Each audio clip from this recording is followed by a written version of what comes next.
Bom dia, irmãos. Hoje eu quero meditar com os amados sobre a obediência. Em 1 de Samuel, capítulo 5, do versículo 18 ao 22, naquela experiência de Saul, ocasião em que ele perdeu a oportunidade de conquistas e realização pessoal, bem como de fazer a diferença na sua nação. Diz assim o texto: Enviou-te o Senhor a este caminho e disse: Vai e destrói totalmente esses pecadores, os amalequitas, e peleja contra eles até exterminá-los. Por que, pois, não atentaste à voz do Senhor, mas te lançaste ao despojo e fizeste o que era mal aos olhos do Senhor?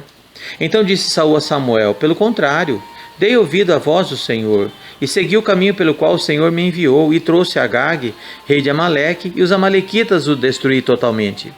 Mas o povo tomou do despojo ovelhas e bois, o melhor do designado à destruição, para oferecer ao Senhor teu Deus em Gilgal. Porém Samuel disse: Tem porventura o Senhor tanto prazer em holocausto e sacrifício, quanto em que se obedeça a sua palavra? Eis que o obedecer é melhor do que o sacrificar, e o atender melhor do que a gordura de carneiro. Irmãos, obediência é um termo que em nossos dias traz um mal-estar. Está muito fora da moda em nossos dias falar sobre obediência. Um tempo em que só se fala em direitos e bem-estar. Mas quando entendemos que obediência é direção, obediência é orientação, entendemos que é para nos suprir e para nos auxiliar justamente naquilo que nós não conhecemos. Quero falar com os amados sobre 3 níveis de obediência e hoje sobre o primeiro nível.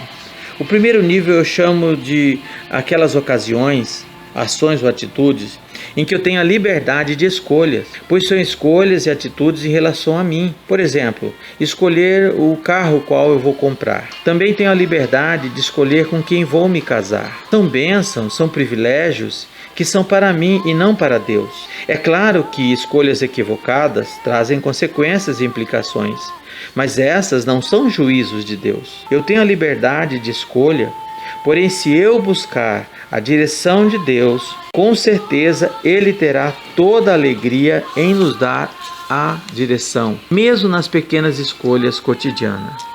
Mas alguém poderia dizer: mas qual o propósito de Deus em me deixar fazer escolhas sabendo que eu posso errar? É me capacitar à livre obediência, ou seja, a obedecer voluntariamente. É fazer exercício em me submeter para que eu possa, queridos, estar apto a ouvir a voz e a direção de Deus. E quando eu entendo o valor e o papel desse direito, eu passo a fazê-lo, ou seja, essas escolhas, com a responsabilidade. É o que diz Paulo em 1 Coríntios 6, 12, 13 e também em 1 Coríntios 10, 23. O apóstolo Paulo diz: todas as coisas são lícitas, mas nem todas convêm. Todas são lícitas, mas nem todas edificam. Ou seja, Paulo está dizendo: eu posso tudo, mas nem tudo eu devo. Ele não faz determinadas coisas, não porque lhe é proibido, mas porque ele compreendeu o valor da direção e do seu relacionamento com Deus. Aprendemos, queridos, a ouvir a voz de Deus. Há muitos fatores que podem me levar à desobediência, tais como medos, paixões, patologias, rebelião e obstinação. E muitas vezes essas causas, elas me são ocultas, ou seja, eu não as vejo. Se eu não as vejo, logo não as reconheço. Por isso o salmista, depois da queda e das grandes perdas na sua vida, ele passou a escrever: esquadrinha, Senhor, o meu coração, e vê se há em mim algum caminho mau. Aprender a ouvir a Deus é uma fonte de livramento de muitas dores e muitas perdas, amados. Que possamos disponibilizar o nosso coração para ouvir a voz que é a direção de Deus. Que Deus nos ajude fraternalmente em Cristo, Pastor Ian.